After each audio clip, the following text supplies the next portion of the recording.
Hello everyone, welcome back to a SUP boarder video where we're going to be looking at Will's downwind SUP foiling progression. This is part 7. Part 7. Part 7? Yeah. That's quite a few parts, isn't it? So hopefully you're getting better. Well, you'd hope. If you're listening to this on podcast, thanks for listening. I hope you've been checking out the previous episodes on there as well. And also remember, if you want the extra content, there's extra separate videos on SUP Boarder Pro, which is our subscription service. There's interesting videos. Also, you did one slightly off note, but with inflatable versus hard downwind boards last week, didn't you? Yeah. There's loads of extra content there, and if you like what you're listening to or what you're seeing, it's a really good way to support the magazine. Yeah. So we can continue to do what we're doing. And you've got another interesting SUP Boarder Pro video coming out about you. Well, Ross is analysing your latest paddle up footage, isn't he? Yeah. So we're going to talk about later. We've been doing lots of flat water pumping stuff, and in the previous part of this series, I did some coaching with Ross, and he broke lots of things down and helped me. And we're going to do another session of that as the additional video that sort of goes alongside this one. So hopefully he's kind to you. Hopefully you've improved, and hopefully he's kind to you. Yeah. Because he says that as it is. But you are improving. So it's been, how long has it been since the last episode? Well, this is covering 5 months of progress, really, or of journey. Yeah. So life's been a bit hectic because I've had another baby, and that's basically knocked 2 months out. Yeah. And I've not had a lot of time to do a lot. So 5 months, but there's been some 3 good downwind runs in that, and I've focused my time on where I've had a little bit of time to do some pump practice and some flat water stuff, which isn't downwinding, but as we'll talk about in this, I think it's really key to the journey to get your ability to go out on a downwinder a lot more bigger chance of success. Yeah. You will notice, well, podcasters won't, but there's some nice boards in the studio today. Got a load of the new KT stuff, which we've started reviewing, and you started playing on, part of your journey as well. We got the good old faithful original. No, where's your original? Yeah, that's your original Dragonfly you've been using. Yeah. We will be talking about that as well. But yeah, it's nice to have all this kit, and it's good for you to go through this journey having lots of kit to play on. I know a lot of people watching this and listening will be like, "You lucky git." Yeah. But the good thing is you've learned a huge amount of what you do and what you need and what you don't need for you learning and doing this as well, which is why we're doing this whole it's why we're sharing it, really, because we're lucky that we get to play around with a lot of kit and this should help people buy the right stuff and get the most out of their sessions, because we're kind of just sharing a lot of the failures as well, where things have gone wrong and where we've won, and hopefully that can help. As always, questions, comments, stuff, let us know how you're getting on with your journey. There's always lots of comments below these videos, which is great. I know it's really inspirational for me to read and see where everybody's at, and you as well. Yeah. You realise people are having good wins and having failing, Yeah, there's some of the best things I like about reading the comments after the videos where people are sharing their experience and kind of throwing their advice into the pot as well, because that helps everyone. Yeah, cool.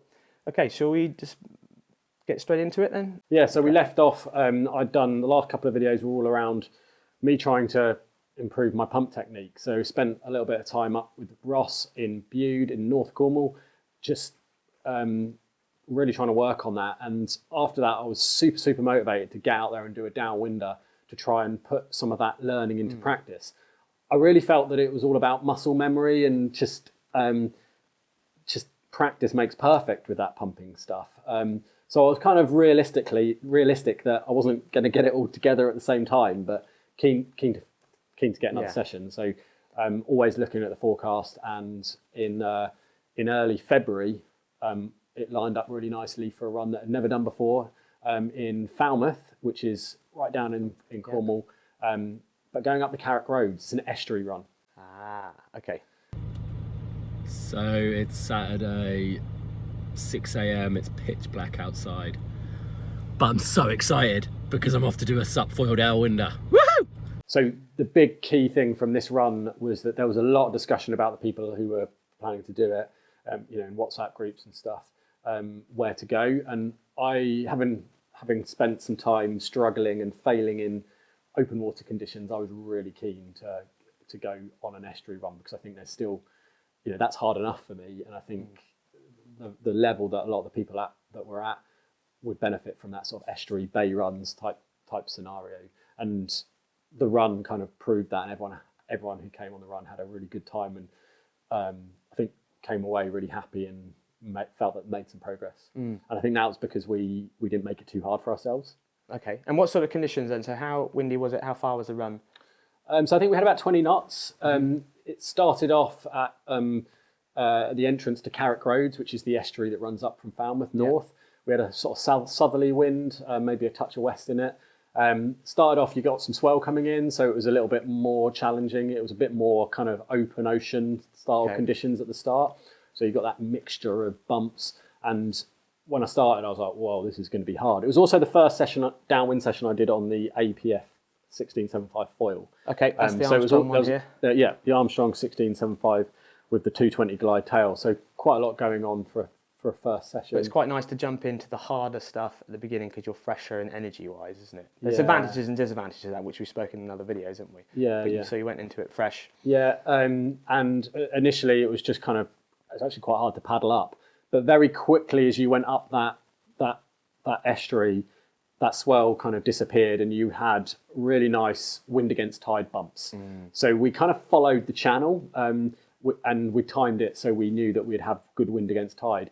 And that created some really nice kind of user-friendly bumps that allowed you to glide really nicely. And how long was that run? About 4 miles, I think. About 4 miles, so, yeah. So a good run, took us about an hour. Lots of stopping because we're all different levels, but stoppings from my point of view is good because I can catch my breath. So what were the main points? Obviously, everybody was learning from that session massively. Yeah. What were your main points? I think for me, it was, I found it quite difficult, as I'd already alluded to kind of nail that good pump technique. But one of the first things I realised, I think, was that I needed to breathe. I needed to relax. I needed to get on a bump and I needed to be almost needed to recompose myself. Okay, and then take a moment. And get some oxygen in, because what I've found previously is that I just gas out and I have to stop because I just haven't got any energy left, like in my lungs, any air left. So I was going down the session with Matt, 2 Matts on this session, gets a bit confusing. So South African Matt was sort of, he's a really good prone foiler and he's just talking to me about, you just got to get the oxygen in. Just once you're up, breathe. And we're going down the session and I'm just really focusing my head on doing that when I'm riding, starting to breathe, not continuing to pump, just riding, giving myself a break from that pumping effort, if that makes sense. Yeah. So that was a good one. And by the end of that session, I was starting to get that quite nailed. Do you feel that with that, it's more about you just taking time to compose yourself over you needing to do, as in you can easily you have time to take when you're riding a bump, but you need to sort of force yourself to sort of breathe and relax, as you're not just going to drop straight off the foil.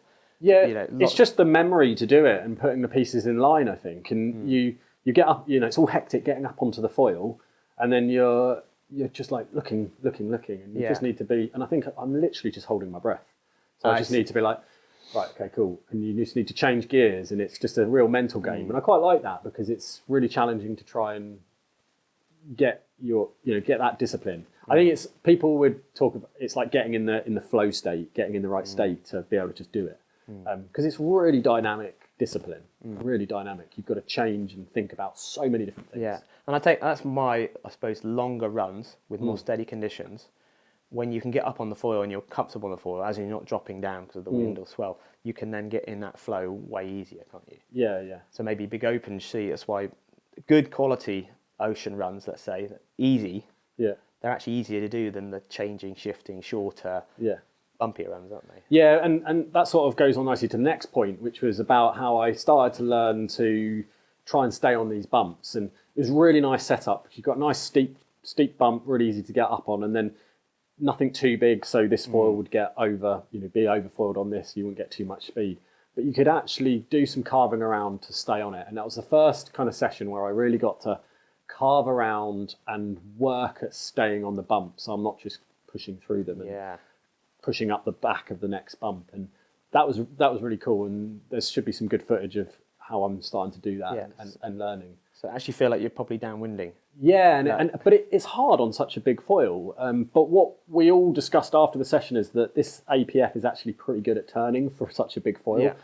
Definitely more so than some of the older generation pump foils, like the Axis 1300 and 1150 that the other guys were using. They're very much on the rails, really finding it hard to turn, whereas this seems to be a bit newer design, I think. Just turns a little bit nicer. Yeah. And that gives you that ability to stay in the pocket of those little wind bumps. Yeah. Okay, so it was a good session overall, Yeah. and you felt that the stuff you've done in the past has helped that progression.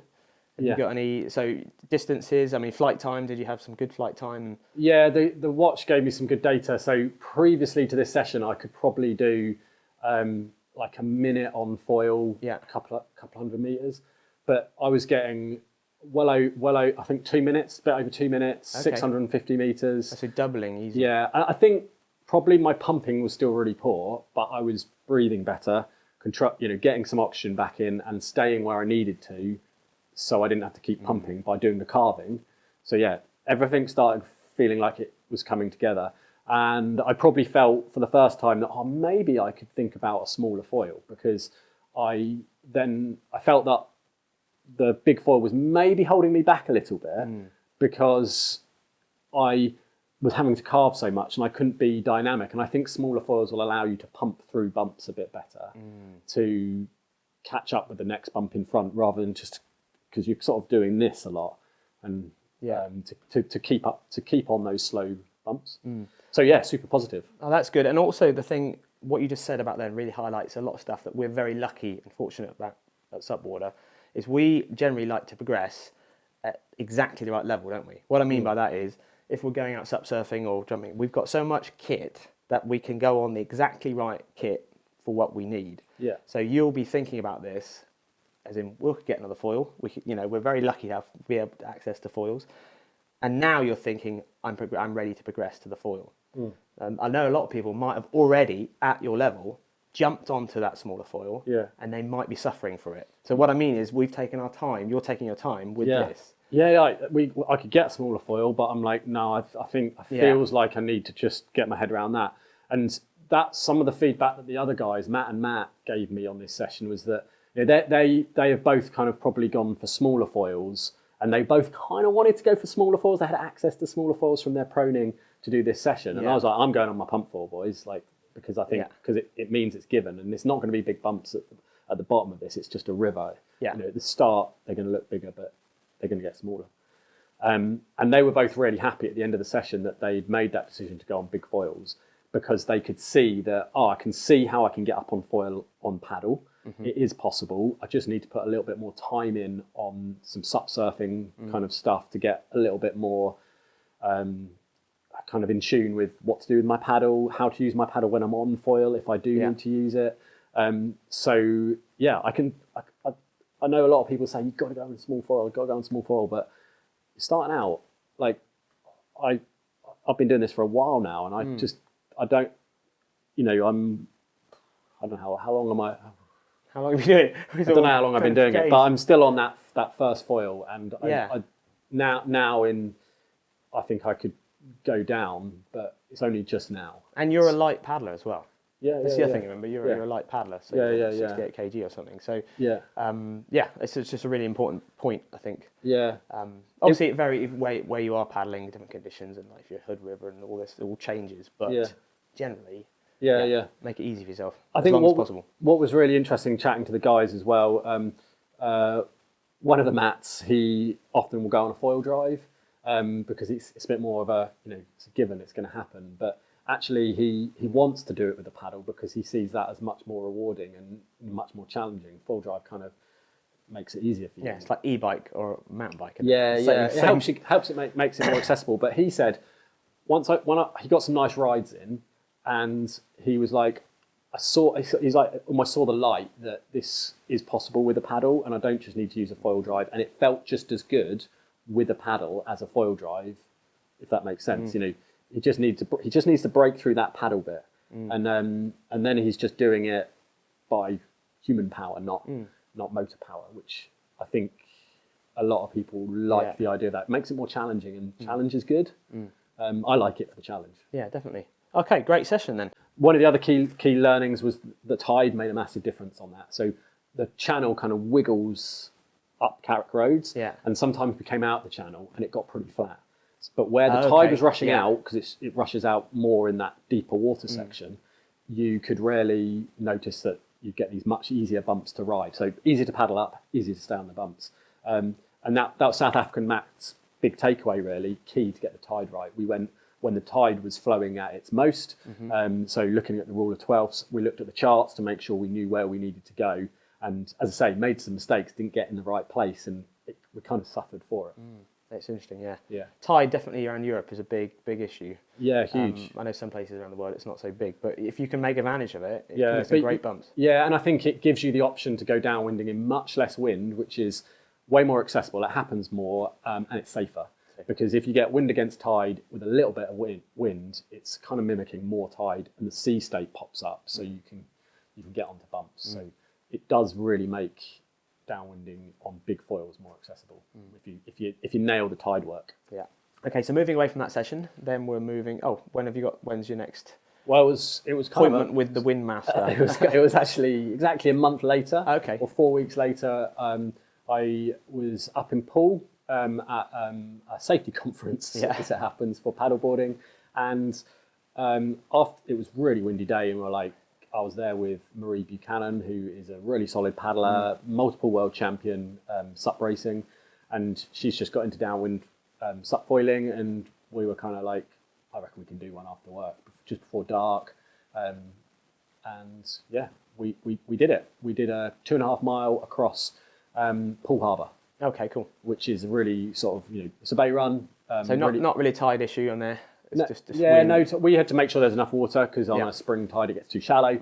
But yeah, we knew it was going to be relatively short chop, probably good downwinding conditions. It was blowing about 30 knots. Okay, yeah. So a good setup, and really cool to do that run with Marie, and sort of share her journey as well. Yeah. And how was it for you on your side, coming from your last paddle at Carrick Roads?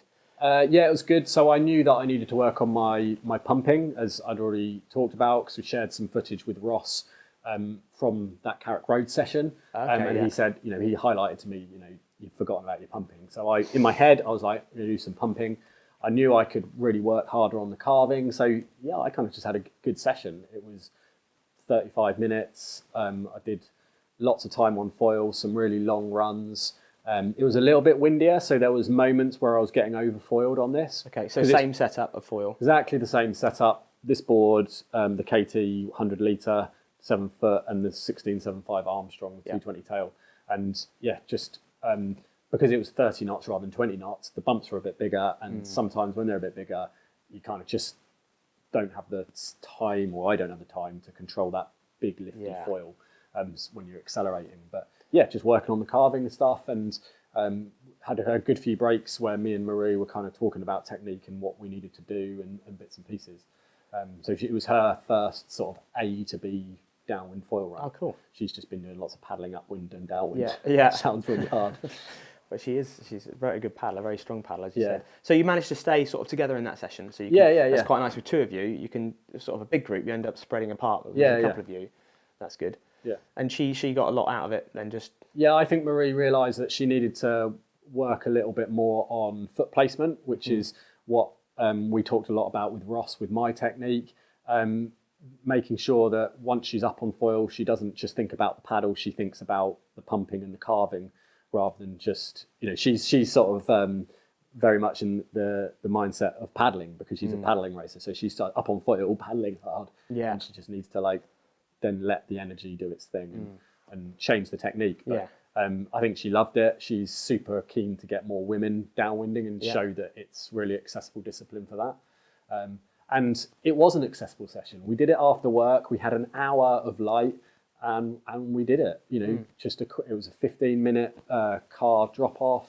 The run took 35 minutes, and I think for me it showed that downwinding can be quite easy to do. Yeah, it hasn't got to be a long session. It doesn't have to be 5 hours out and about, 50 kilometres down the coast or something. It can just be a quick run, and it was really good. Pretty cold though.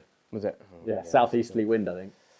I see. Yeah, you've all got your hoods on, haven't you? In that, Yeah, it's yeah. like- yeah, that's when downwinding or any sort of wind sport is hardcore. When it's cold. Yeah. Your hands are cold and you're like, yeah. You can see from the footage that I was getting a little bit more comfortable on the foil because I'm like playing around with my camera angles on my paddle and stuff, showing off a bit. Yeah. But that shows me that I'm getting a bit more comfortable and I'm not having to think so much about or look so much. I've got more time. Yeah. So it gave me that feeling that I'm making some progress. Okay, so the progression is still moving, which is nice. So next session after that. So I went back to Portland actually a few weeks later, end of March, and I had to do some work in Portland. So threw the downwind kit in just in case because the forecast was looking great for a run from Portland, which is where I did my first ever downwinder. So we actually did exactly the same run. So it was from the OTC in the corner of Portland Harbor across to Bowley's Cove.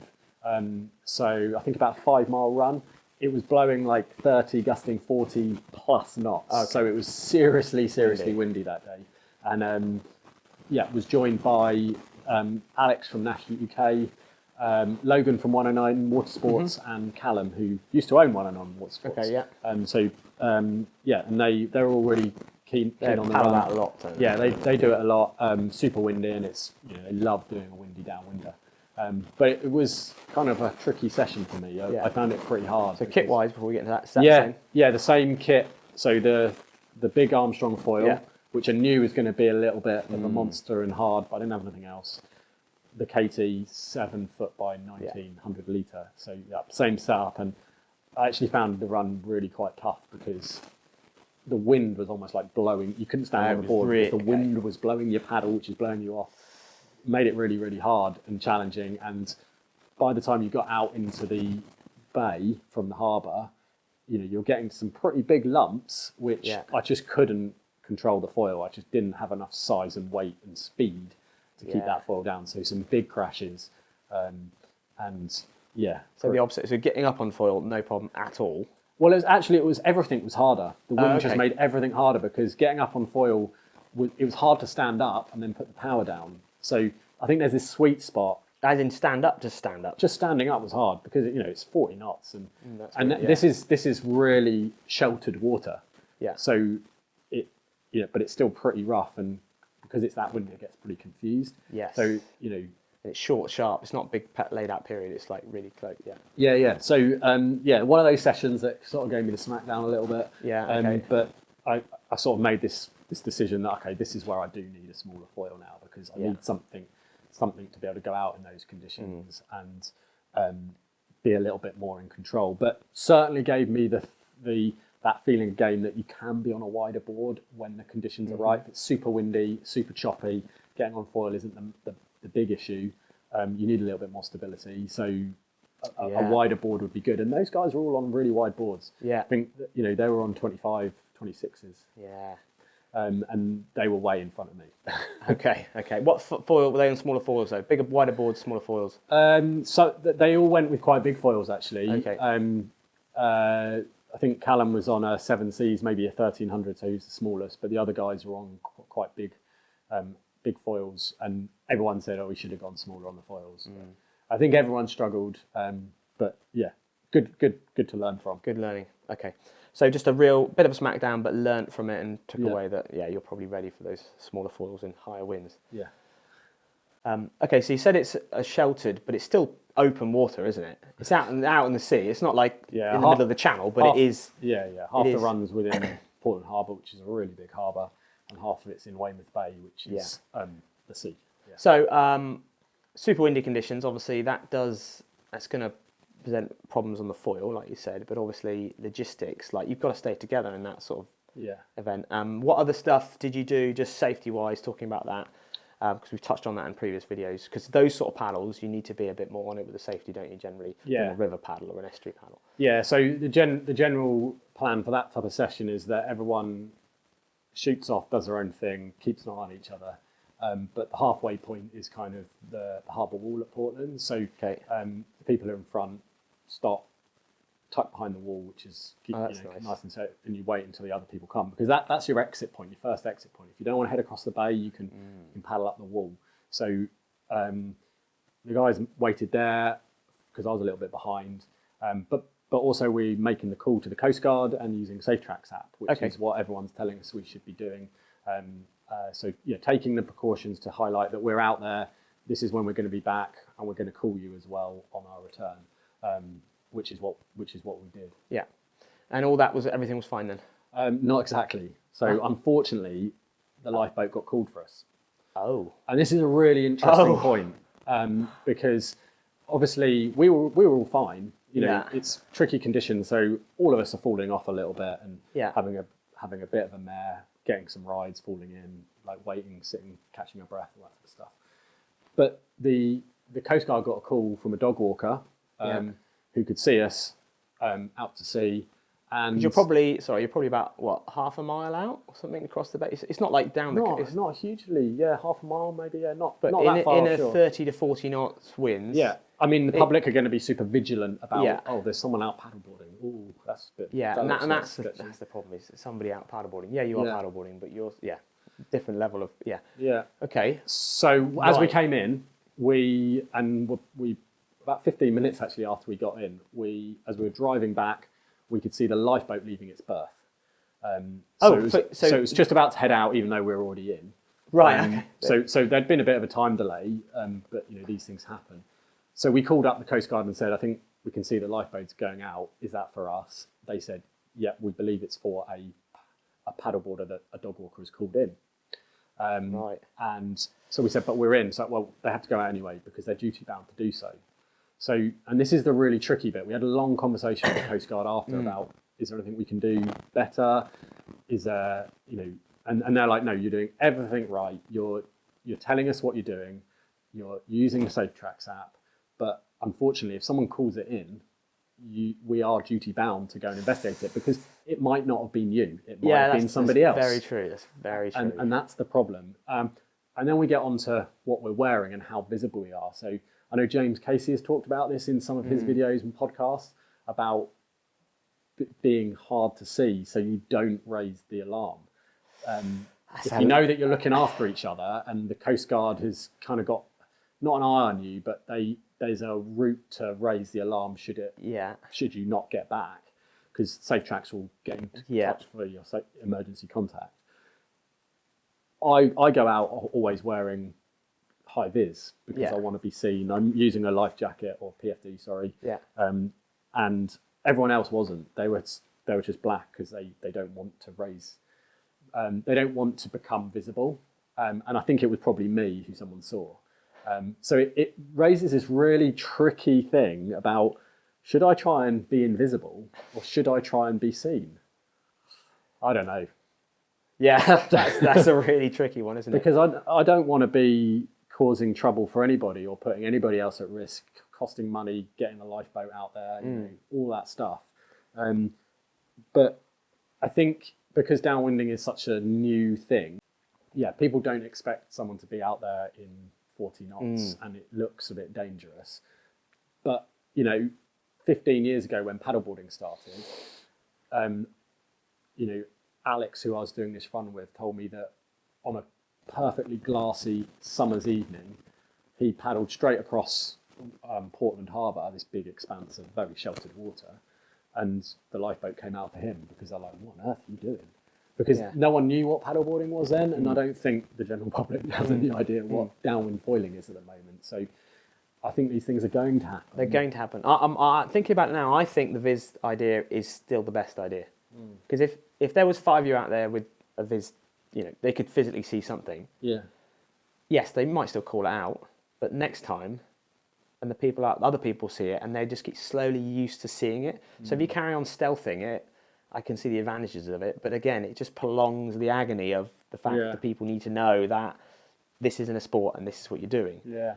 But it's a hard one, isn't it? Yeah. I think you'd like, if you hadn't run, like if you had not done SafeTracks and you had not called the Coast Guard and you had not done everything you've done, I think you'd feel pretty bad. Yeah. And pretty like. I felt pretty bad anyway because it's it's resources, it's people's time, it's people's own safety. But I think my big takeaway is that maybe doing it in that much wind is quite tricky. And it does present a lot more dangers because the water state is it's like exponentially worse, isn't it, when it's that windy? Yeah, it's like taking the tops off of sprays going everywhere. And actually, it doesn't happen that often. It feels a little bit more scary doing it. I think it can be super fun, but it made me think and reflect about how you can downwind in like 10 knots, and if you get the tide right, like we talked about, or I think you can do a pretty good downwinder in 15 knots if you get the right sort of sea state and you've got the pumping skills and the paddling skills. And I think in those situations, it is a bit safer generally. You still might get call out, but the public aren't like, oh my, there's a gale going on. Why is there a paddleboarder out there? So I think it's an impossible problem. Really. Yeah. I actually I had a little holiday last week, and I went down to a lifeboat station and spoke to the lady there, and they had the proper off the lizard big launch and stuff. And I do think they respect and they want to be informed, and they know that they're going to get. They do drills all the time. Yeah. And yes, I know you're saying you could something could happen to one of those guys on the drills and stuff, but it's sort of like. I think they're going to have to experience this sort of stuff, and we're going to have to grow it up together. We're going to have to whole thing as a sport and the nation and the world, and hopefully not just sort of wrap ourselves in our cocoons and not do anything. Yeah, because that's the opposite option, isn't it? Like, I don't think don't even walk on a cliff. It's dangerous. Yeah. I think it's really hard. Really hard. It's a really interesting observation, that visibility. This is a great one. I'd love to know your feedback on this around the world where you're doing it. I mean, it's places like in Oahu and Maui and Hawaii, they're going to be like, oh yeah, people are used to seeing people doing mad stuff on the water.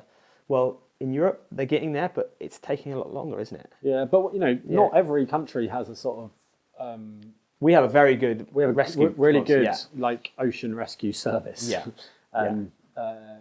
Or charity in the RLI who do an absolutely incredible job, but it might be less of an issue because there's less people watching in other countries. Yeah. And there's no one to call, and there's no one to go out. It's just more of someone's at sea, and then you just got to hope that they get back. But if it's blowing 40 knots up an estuary or even up a big lock, you're not going to get caught. Nobody's going to. As in, if there's riverbank, it's just when that big expanse of sea, and a lot of times, there's been a lot of people in trouble with paddleboards. Yeah. I mean, the Coast Guard. We kind of had a debrief with them afterwards, and they were like super friendly and said, done everything right. It's just the way it is, and we have to go out because someone's called us out. And even though we know it's probably you, we can't be sure. Love to know what everyone thinks of it. And be amazing if you could actually have a contact the Coast Guard. It's so hard in 40 knots. You're not going to get on the phone out there and say, "It's all right, I'm okay." What's that? No, you're in trouble. As in if. Yeah, but then you didn't even know because when you told me you were back in, they were going out. Yeah. I have to say, usually the Coast Guard, they're very quick, so that obviously wasn't their response time. I think within 15 minutes you have to be on the water, I think, from a call. That's what it is. Having been to the lifeboat station last week. So it's quick, but that shows you 15 minutes. If you're half an hour, 40-minute run, you're halfway through it, you're done, aren't you? So okay, interesting. So bit of a smackdown session, learnt a lot. Nobody was harmed. Yeah. But the services were called. Okay, so shall we move on to the next one from there? Yeah, well, there wasn't any. Right. No, so then a baby arrived. So so my life changed rapidly. Oh God. Yeah, second baby. Yeah. So life kind of stopped for a good 6 weeks, but I knew I wasn't really going to be able to do for 6 weeks, 8 weeks. I wasn't really going to be able to do a lot. So where I did have a bit of time, I focused on the flat water paddling part of it and working on my pump technique. So if I got half an hour here or there, I could do a little bit of that, which is really cool because it gives me the ability to still make the improvements that I know I need to make for that journey. And a lot of people say that it's not really, you don't really need to be able to do a flat water paddle up, but I think I do the flat water paddle ups to learn the pump technique. And I can't see why it's not all linked. Yeah, it's like, yeah. I mean, it's like you're cycling, like you cycle a bike to the shops and then go do downhill run. It's still going to benefit not getting on the bike at all. I still think just the confidence in your foil and your ability, your breathing, timing. Well, I think everything. That when you're doing a true downwinder, you don't really need to pump because you're getting the energy out of the ocean, right? Yeah. But when you're not very good at doing the energy out of the ocean bit, you're going to have to rely on your pumping a little bit more. It's a little bit like a crutch, because then you can pump a little bit to get through it. So having a good pump technique will help you get out there, have a better session, so you've got the time to be trying to link bumps and stay in the energy on the waves. So I know it'll improve my surf foiling stuff. And actually, I quite like pump foiling. It's quite cool. Yeah. I like the way of getting energy out of nothing. Well, it's fitness as well. That's something you need to do, which downwind, it's very tiring. Yeah. So you've got to particularly in the learning stage. Yeah.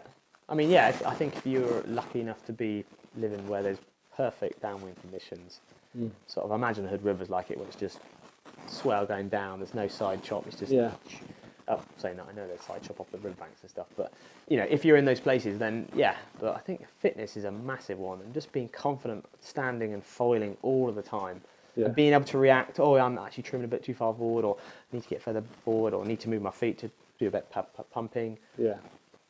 Golden, it's got to help. Yeah, I think, and I like it because, if I've got half an hour or an hour, I know that I can do something which is chipping away at that big jigsaw puzzle of downwinding. So I can get out just on flat water, on a lake, or on a river or a creek, and just do a little bit that might help me.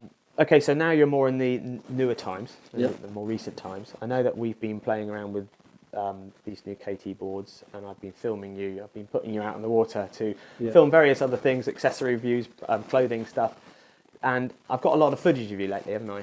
Yeah. You've been watching me for flat water paddle and pump quite a lot. I've definitely noticed the progression, 100%. It's really interesting when I've watched you, because there's I think there's 3 pieces of the puzzle. Yeah.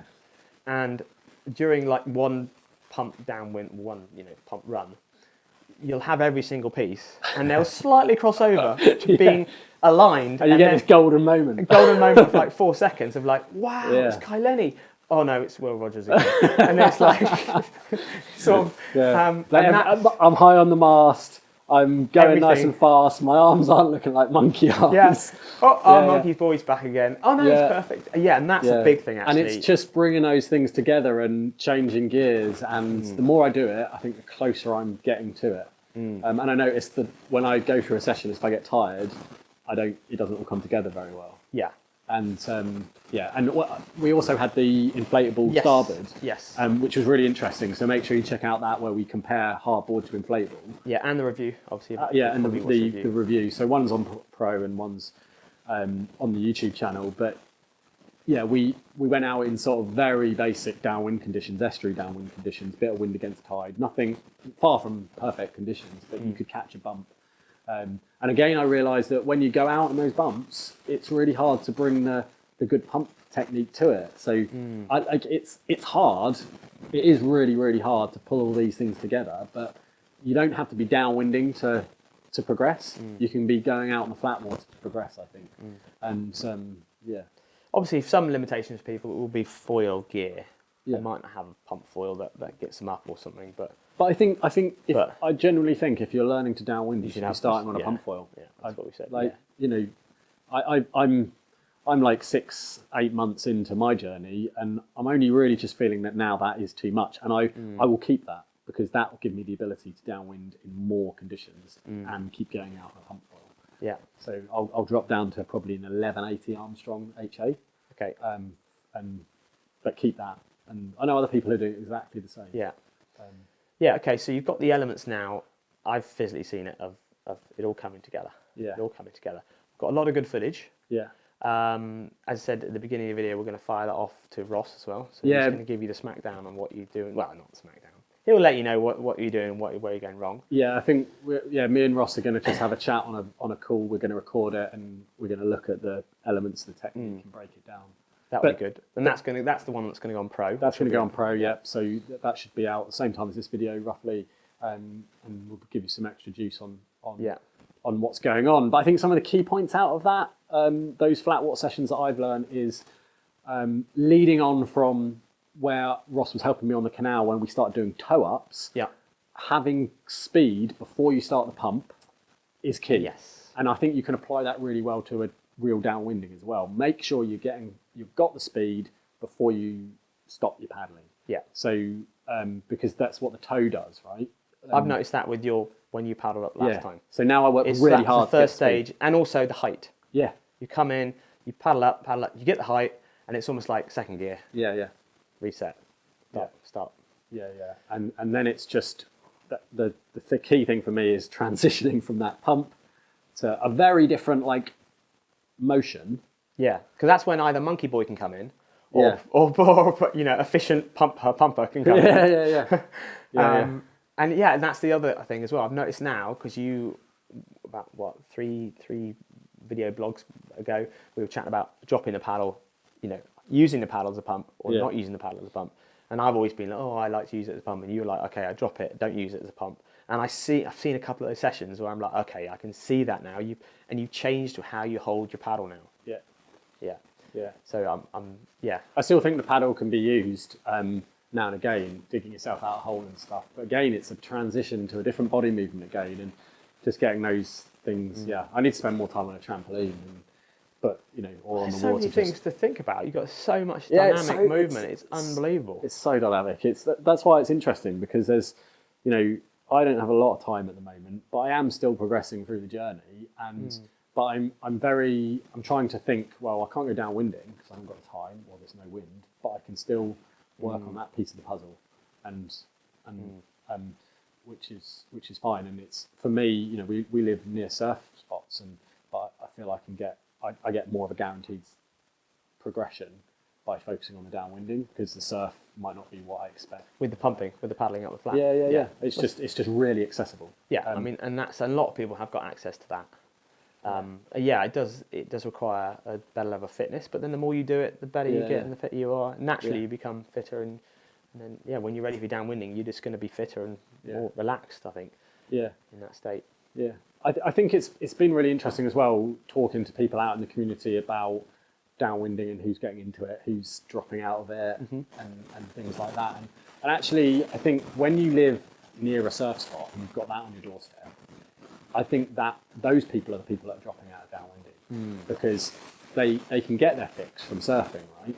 Because it's just there, and they don't have to they have to go further in a way to go to do a downwinding. Yeah, I think I fall into that category a little bit. Yeah, because that you can get it, get your surfing fix. Even the foiling, I'll do the foiling in the surf more than that, because I'm at the level where I'm just like, the logistics of that. But now you've worked out, it's like you put the groundwork into knowing where, when, how, who, what gear, and when you've done that work, then it will become, it looks and sounds, from your point of view, it sounds like it's becoming easier.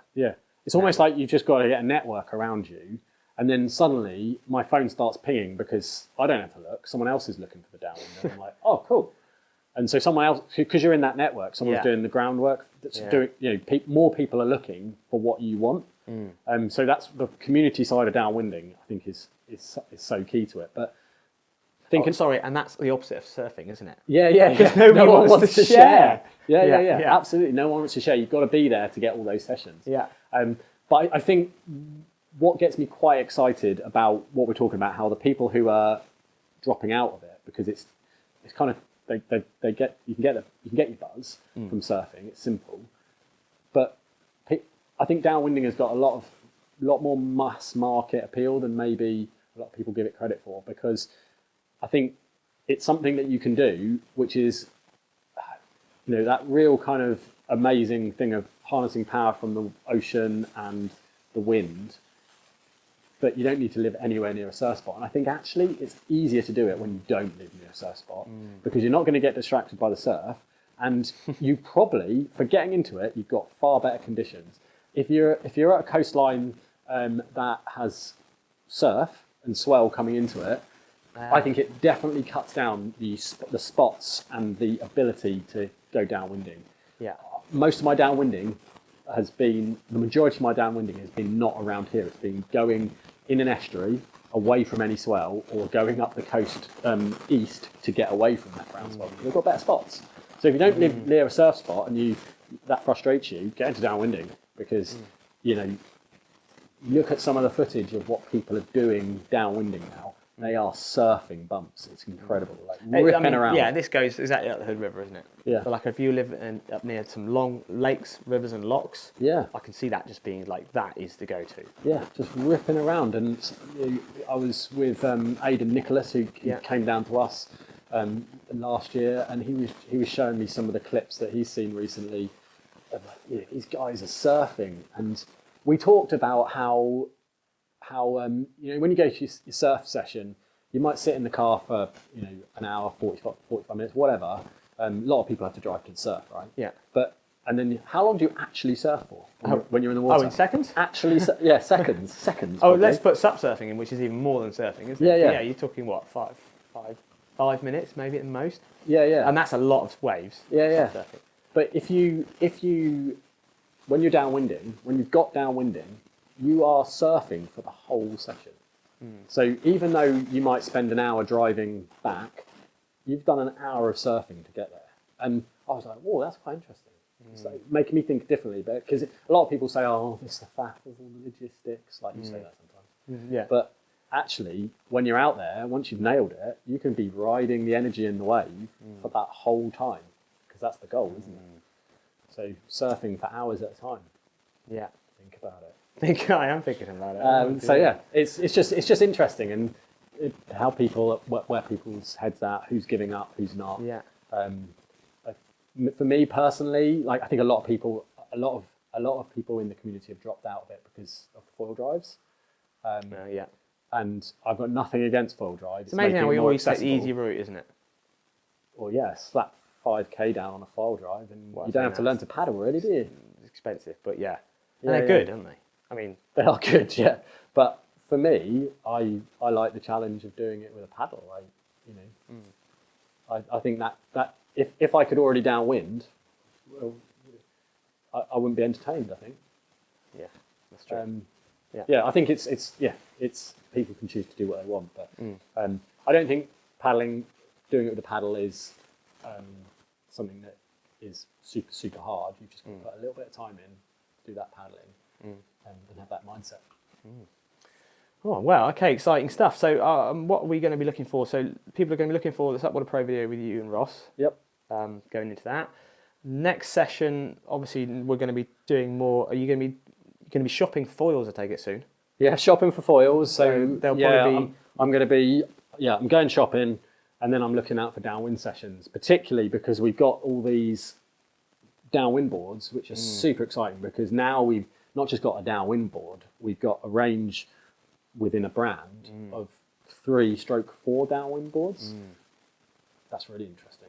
Yeah, and lots of other brands are jumping into that as well. So we've got a fair more videos and reviews lined up and stuff coming. So there's more... to help people understand what all these different boards, who they suit, and I think there's definitely some improvements in them already, and to help people have a better time, make it easier. Yeah.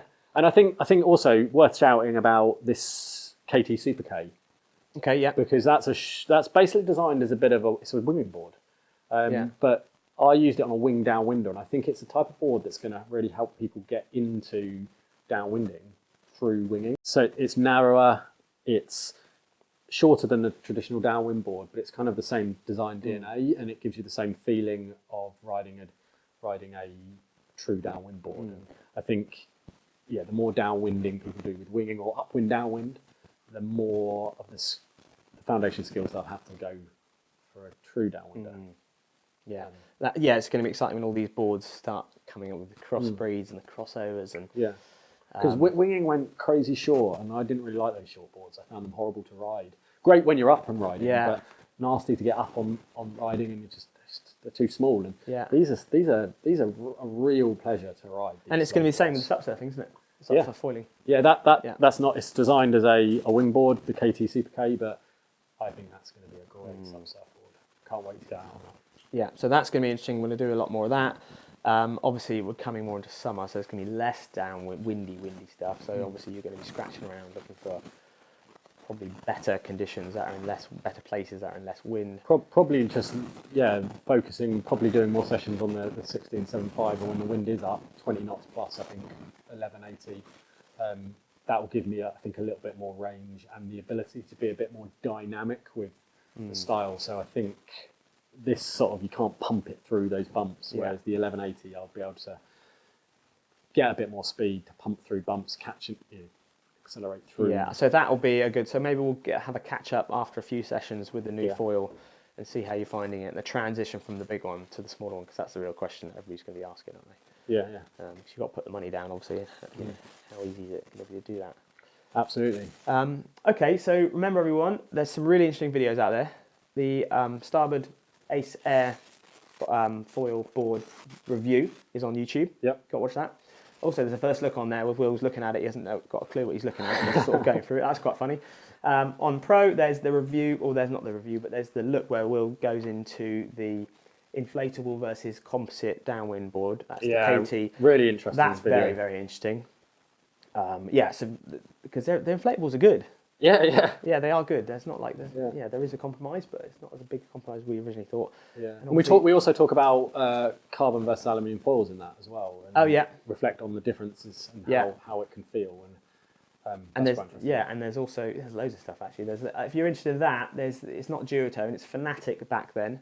About 8 months ago, we do a review talking about aluminium carbon mask, don't we? Yeah. The differences, comparisons, and all the past stuff, and all the other stuff. Loads of stuff. Yeah. Loads of stuff. And questions and comments, please let us know. Yeah, and please share your journeys. Let us know how you're getting on, because we love that, and hopefully we can learn something from you guys too. Yeah, definitely. Anything else to add, Will? No. Done? Coffee? Yeah. Done. Okay. Right, guys. Thank you very much for listening on podcast, YouTube. We'll see you later.